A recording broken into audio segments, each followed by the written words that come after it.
The morning sun bled across the small town of Cedar Ridge, painting the dusty street in gold and fire as Clara Whitmore stood stiff and unyielding inside the courthouse. Her black mourning dress clung to her like a shroud, the weight of widowhood still fresh upon her shoulders. 3 weeks had passed since Sheriff Thomas Whitmore had been buried in the rocky soil beyond town. Yet already the townsfolk spoke in hushed tones of what must come next. Judge Hartland's gavel cracked against the wood. His stern voice carried finality. The law is clear, Mrs. Whitmore. A woman cannot hold property without a male guardian. If you do not remarry, your husband's land reverts to the territory. The word struck like blows. Clara's gloved hands trembled around her reticule, but she lifted her chin in defiance. I can manage the ranch myself. The judge's eyes softened with pity she didn't want. You cannot. The county needs that land tended. The town council has already arranged a match. The door creaked open behind her, boots heavy against the floorboards. Silence swept the room. Clara did not need to turn to know who had come. Everyone in Cedar Ridge recognized the tall, scarred figure who kept to the edges of town. Eli Danner. Have you ever had your entire future decided by people who claimed to know what was best for you? Have you ever been forced to bind your life to a stranger because the law said you had no other choice? He removed his hat, revealing dark hair that brushed his brow and eyes the color of winter steel. His face bore a thin scar running from temple to jaw, a mark of a violent past. He had worked her late husband's land for years, speaking little, always watchful. Now he was to be offered as her salvation or her sentence. Mr. Danner has agreed to the arrangement, Judge Hartland said. With his 40 acres from the sheriff's will combined with your spread. It makes sense. Clara turned at last, meeting Eli's gaze. He stood tall, expression unreadable, his clothes simple but clean. Canvas trousers, a worn vest, boots that had seen too many miles. There was no flicker of desire or triumph in his eyes, only a quiet acceptance, as though this fate had been thrust upon him the same as her. I do not require a husband, she said coldly. No, Reverend Peyton cut in smoothly, his sanctimonious tone raising the hairs on her neck. But the people require decency. A young woman alone invites speculation. Already whispers circle about the sheriff's final ride. A marriage will put such talk to rest. The room felt suffocating. Clara longed to flee, but pride held her steady. When? Tomorrow morning, 10 o'clock, Judge Hartland replied. The words echoed in her ears. Tomorrow she would become wife to a man she scarcely knew. A man whose silence frightened the town. A man with shadows written into every line of his face. When the session ended, she insisted on speaking to Eli outside. They walked into the sunlight, stopping by the water trough. His posture was calm, but his eyes studied her with a soldier's alertness. You don't want this, Clara said. Neither do you. His voice rasped low, gravel worn from disuse. Then why agree? I owed your husband. He gave me work when no one else would. Didn't ask about my past. This is how I pay the debt. He asked me to look after you if something happened. Her breath caught. Even in death, Thomas had bound her future with promises she had not chosen. She steadied herself. Then hear my conditions. This will be marriage in name only. Separate rooms. I keep my independence. I will not be owned. For the first time, something flickered in Eli's eyes. Respect, perhaps. I don't own what can think for itself, Mrs. Whitmore. Their handshake sealed the pact. His grip was firm, calloused, but careful. Tomorrow they would stand before the judge as husband and wife, yet strangers still. That night, Clara walked through her quiet house, every corner steeped in Thomas's memory.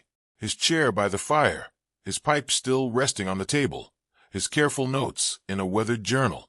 On the last page, a line stopped her heart. Eli Danner is a good man. If anything happens to me, he will do right by Clara. Tears blurred the words. Thomas had trusted Eli above all others, but trust did not banish fear. In the silence of her bedroom, Clara lay awake, haunted by questions. Who was Eli Danner truly? What secrets carved those scars? And what kind of life awaited her in the arms of a man the town both feared and whispered about? The morning of the wedding dawned gray and solemn. No church bells rang, no guests gathered. Only the judge, the Reverend Eli, and Clara stood within the bare courthouse walls. She spoke the vows in a steady voice, though her heart rebelled. Eli's deep rumble answered in turn, firm but devoid of warmth. A brief exchange of rings, a final word from the judge, and it was done. Clara Whitmore was no more. She was now Clara Danner, bound by law to a man she had never chosen. They rode home in silence, side by side, yet worlds apart. The prairie stretched endless around them, a land as lonely and unyielding as the man at her side. When they reached the ranch house, Eli dismounted and offered his hand. For an instant, her palm rested against his, rough and steady, sending a spark she did not expect. She pulled away quickly, unsettled by the warmth that lingered. Inside, the house felt changed already. His presence filled the rooms, heavy and quiet, a reminder of the new life forced upon her. She retreated to the kitchen, preparing a meal out of habit, while Eli checked the barns and fences. They spoke little, two strangers learning to breathe the same air. But that evening, when he returned with dust and blood staining his shirt, she saw the truth etched across his skin. Old scars crossed new ones, a map of battles fought in a past he never spoke of. As she cleaned the fresh wound at his shoulder, her hands trembled, not from fear, but from something unexpected. His stillness, his quiet endurance, the flicker of gratitude in his winter blue eyes. All of it stirred something in her heart she had sworn closed forever. And in that moment, Clara realized the prairie might not remain silent much longer. Something had been set ablaze, something dangerous, something undeniable. The days that followed their wedding moved slowly, each one marked by silence and unspoken questions. Clara carried herself with dignity in town, ignoring the whispers that followed her every step. Some said she had moved on too quickly, others that Eli Danner was too dangerous a man to share her roof. But Clara kept her chin high. She had endured worse than gossip. At the mercantile, Mrs. Hutchkins leaned close to her companion and whispered just loud enough to be heard. "Shameful, isn't it? From a respected sheriff's widow to the gunslinger's bride." Clara ignored them, her hand steady as she paid Mr. Morrison for flour and coffee. Yet she felt the sting of judgment deep in her chest. Outside, the sun beat down hard as she secured her purchases to the saddle. That was when the crash of shattering glass carried from the saloon across the street. A moment later, Big Jim Sawyer stumbled out, blood streaming from his nose. "Stay away from her, Danner," he bellowed, his voice thick with rage. "That woman doesn't need your kind sniffing around." Clara froze, every muscle in her body tense. Then Eli appeared in the saloon's doorway. His movements were slow, unhurried, his shirt untucked despite the brawl. He touched the brim of his hat toward her in a gesture so polite it made her chest tighten unexpectedly, then turned and walked toward the livery stable. The crowd's whispers rose behind her. "That's your husband now. The killer McCready brought to town." Clara mounted her horse and rode home with her back straight, though inside she was trembling. Big Jim's words clung to her like burrs. What had Eli done to earn such hatred? And why did her heart ache at the thought of him standing alone against it? At the ranch, Eli was waiting by the corral, his shoulder dark with blood beneath his shirt. Clara's eyes widened. "You're hurt." He glanced at the wound as though just noticing. "Caught on wire. It's nothing.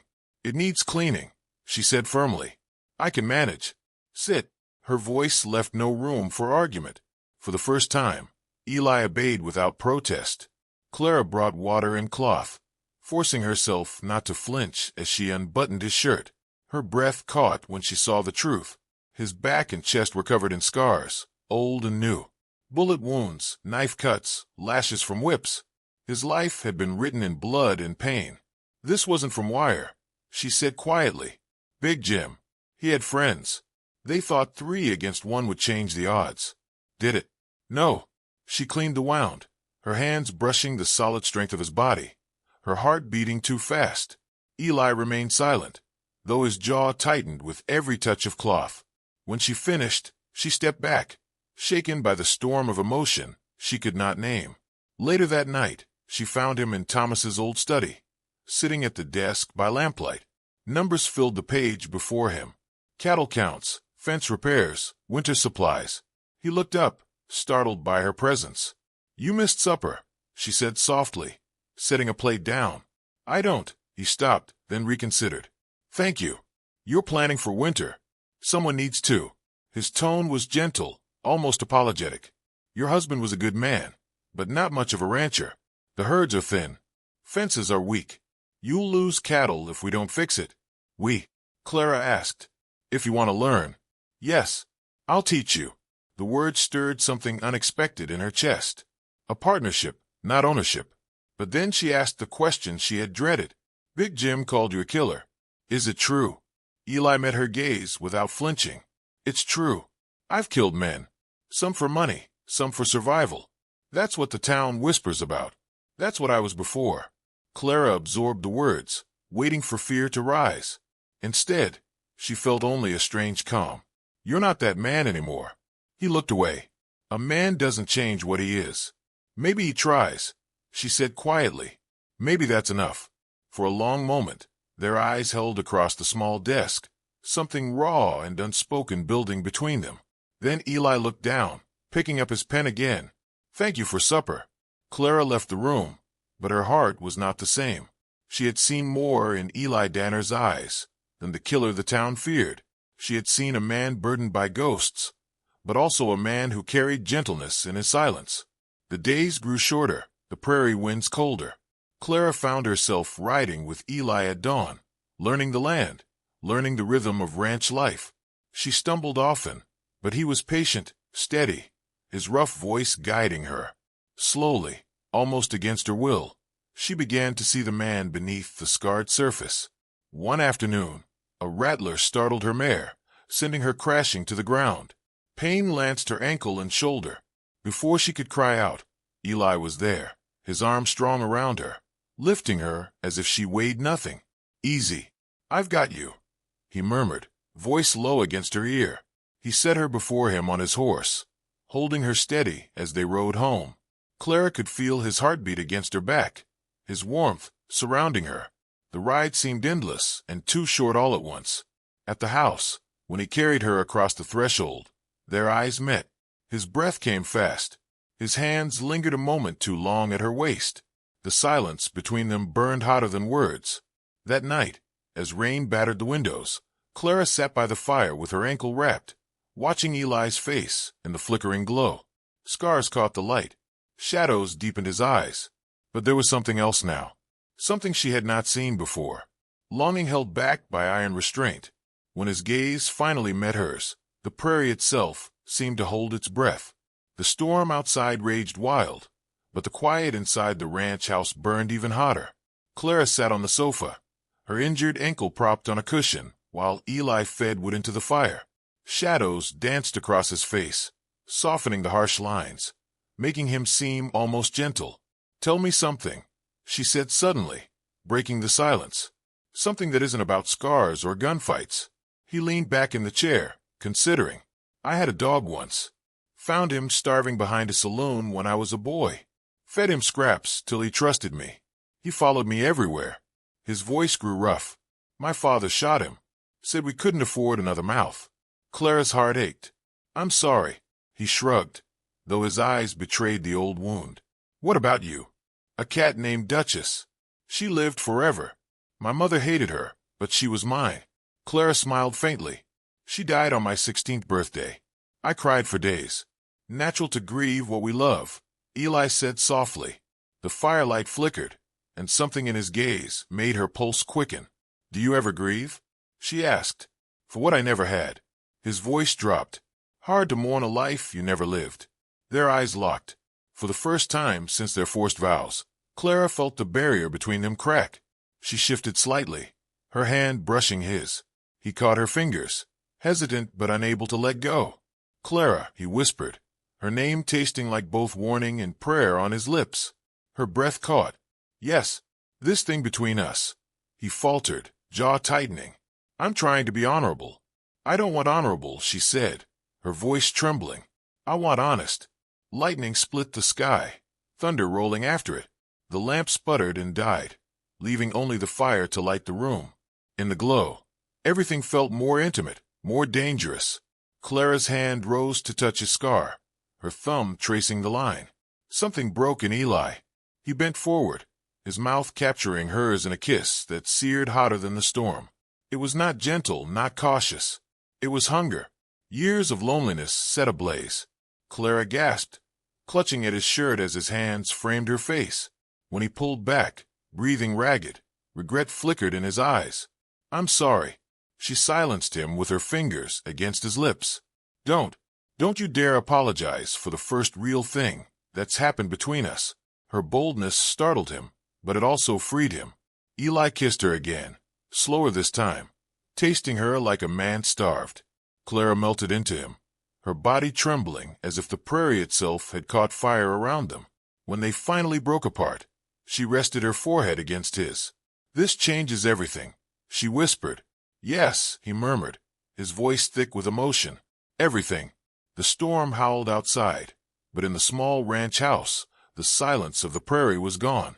In its place burned the first fragile spark of love, dangerous, undeniable, and brighter than either of them could resist.